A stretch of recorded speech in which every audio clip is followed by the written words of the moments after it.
আসুন জেনে নেই বাংলাদেশে জমি বা সম্পত্তি হস্তান্তরের পদ্ধতিগুলো কি কি। ক্রয় বিক্রয়ের মাধ্যমে জমি হস্তান্তর করা যায়। সাধারণত টাকা দিয়ে জমি ক্রয় করা যায়। টাকা প্রদানের মাধ্যমে অন্যের জমিতে দখল লাভ করার জন্য যে চুক্তি হয় তাকে কবলা চুক্তি বা কবলা দলিল বলে।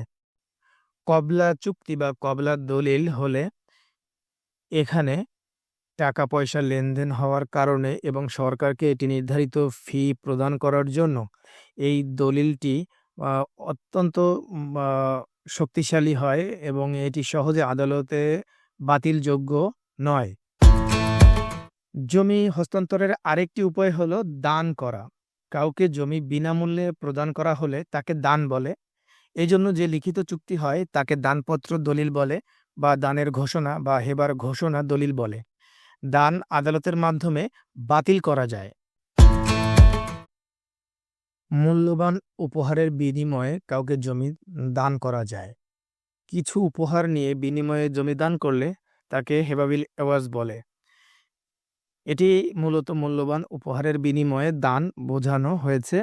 সাধারণত দাতার নিকট উপহার সামগ্রীর মূল্য তাহার দানকৃত সম্পত্তির মূল্যের চেয়ে অধিক মূল্যবান মনে হলে জমিদাতা এভাবে দান করেন। উপহার সামগ্রী সাধারণত ধর্মীয় বই, জায়নামাজ, তসবিহ, কুরআন শিক্ষাদান বা আরবি ভাষা শিক্ষাদান এসব হয়, যার মূল্য নির্ধারণ করা যায় না। বৃদ্ধ বয়সে এসব উপহার মহামূল্যবান মনে হয় দাতার নিকটে, আর এই কারণেই হয়তো নিজেকে ধর্মের পথে এনেছেন মনে মনে ভাবেন। এই আধ্যাত্মিক উন্নতি পার্থিব সম্পদের তুলনায় তুচ্ছ মনে হয় তার নিকট, আর এই অবস্থায় দাতা এই ধরনের হেবা করে থাকেন। এই ধরনের হস্তান্তর আদালতের মাধ্যমে বাতিলযোগ্য নয়। কোনো একটি জমির বিনিময়ে অন্য একটি জমি বিনিময় করা যায়।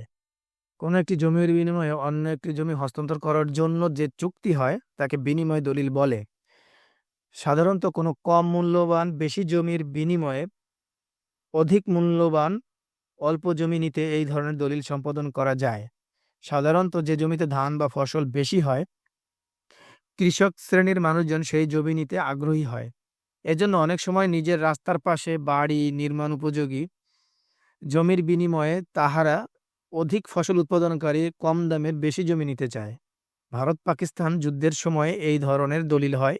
তখন মূলত দুই দেশের মধ্যে যুদ্ধ ভাব থাকায় মানুষ ভীত সন্ত্রস্ত হয়ে ভারতের মুসলিমরা তাদের ঘর বাড়ি জমি এদেশের হিন্দুদের ঘর বাড়ি জমির সাথে বিনিময় করেন।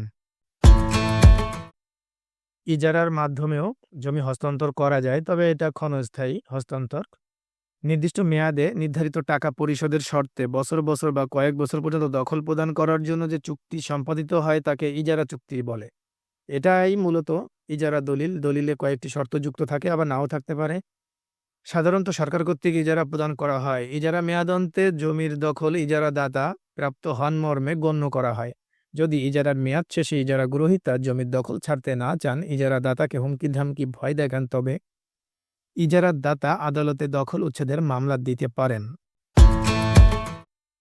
কারো কাছে জমি বন্ধক রেখে টাকা ধার নিলে যে দলিল সম্পাদন করতে হয় এটাকে বন্ধকি দলিল বলে।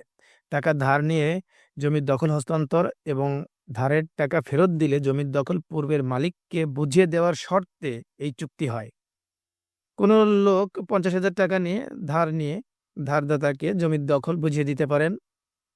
টাকা ফেরত দিলে জমির দখল মূল মালিককে বুঝিয়ে দিতে হয়। এ ধরনের দলিলে শর্ত বা মেয়াদ থাকতে পারে, নাও থাকতে পারে।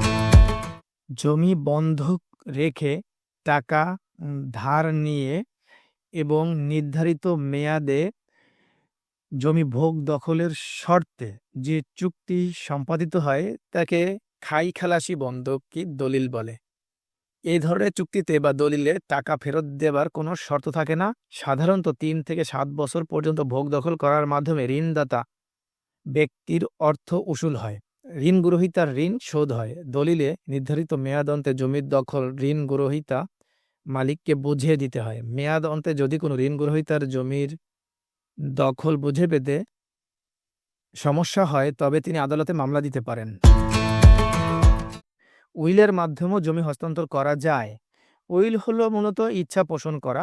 কেহ মৃত্যুর পূর্বে বা জীবদ্দশায় অপর কোনো ব্যক্তিকে তাহার মৃত্যুর পর জমি দিতে ইচ্ছা পোষণ করে জীবদ্দশায় যে লিখিত ইচ্ছা ব্যক্ত করে যান তাকে উইল বলে। উইলকারী মারা গেলে উইলপ্রাপ্ত ব্যক্তি ওই দলিল নিয়ে আদালতে কার্যকর করার জন্য আবেদন করেন। একে প্রবেট করা বলে। এক্ষেত্রে উইলকারী ব্যক্তির ওয়ারেসগণের ওই জমিতে দাবি থাকলে আদালতে উত্থাপন করেন, না থাকলে প্রবেট কার্যকরের আদেশ হয়। মুসলিম ব্যক্তি যদি কোনো ইচ্ছা পোষণ করেন যে তার মৃত্যু পূর্বে তার জমির এই অংশের কোনো অংশের মালিক হবে অন্য কোনো ব্যক্তি, তাহলে সেটাকে উইল না বলে ওসিয়ত বলা হয়। মুসলিম ব্যক্তি মৃত্যুর পূর্বে বা জীবদ্দশায় অপর কোনো ব্যক্তিকে তাহার মৃত্যুর পর জমি দিতে ইচ্ছা পোষণ করে জীবদ্দশায় যে লিখিত ইচ্ছা ব্যক্ত করে যান তাকে ওসিয়তনামা দলিল বলে। ওসিয়তকারী মারা গেলে ওসিয়তপ্রাপ্ত ব্যক্তি ওই দলিল নিয়ে আদালতে কার্যকর করার জন্য আবেদন করবেন। একে প্রবেট করা বলে। এক্ষেত্রে ওসিয়তকারী ব্যক্তির ওয়ারিশগণের ওই জমিতে দাবি থাকলে আদালতে উত্থাপন করবেন, না থাকলে প্রবেট কার্যকরের আদেশ হয়। আজকের ভিডিওটি এই পর্যন্ত। আরও ভিডিও পেতে এবং পরবর্তীতে ভিডিওগুলো পুনরায় দেখতে চ্যানেলটি সাবস্ক্রাইব করে রাখুন। আবার দেখা হবে। সবাইকে অসংখ্য ধন্যবাদ।